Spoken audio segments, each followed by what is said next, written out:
মুন্সিগঞ্জের শ্রীনগরে বিধবা চাচিকে ধর্ষণ করতে না পেরে ছুরিকাঘাতের অভিযোগ পাওয়া গেছে ভাতিজার বিরুদ্ধে। এই ঘটনায় ভাতিজা লিওন ফকিরকে আটক করে পুলিশে দিয়েছে স্থানীয় জনতা। শুক্রবার রাত 8:15টার দিকে উপজেলার ভাগ্যকুল ইউনিয়নের দক্ষিণ পশ্চিম কামারগাঁও এলাকায় এই ঘটনা ঘটে।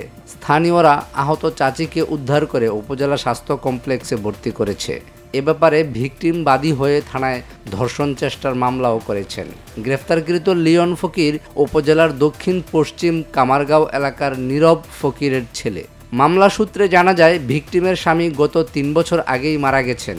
এরপর থেকে 2 ছেলেকে নিয়ে তিনি একা বসবাস করে আসছেন। শুক্রবার রাত 8টার দিকে ভিকটিমের 2 ছেলে তারাবির নামাজ পড়তে মসজিদে যায়।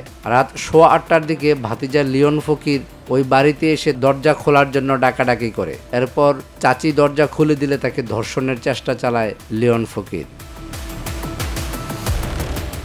এ সময় ভিকটিম হাতে কামড় দিয়ে দৌড়ে বাঁচার চেষ্টা করলে তার মাথার বাম পাশে ছুরিকাঘাত করে। পরে আশেপাশের লোকজন এগিয়ে এসে ভিকটিমকে উদ্ধার করে হাসপাতালে নিয়ে ভর্তি করেন। শ্রীনগর থানার অফিসার ইনচার্জ মোহাম্মদ শাকিল আহমেদ বলেন, এই ব্যাপারে ধর্ষণ চেষ্টার অভিযোগে নিয়মিত মামলা রেকর্ড হয়েছে। এই মামলার আসামি লিওন ফকিরকে জেল হাজতে পাঠানো হয়েছে।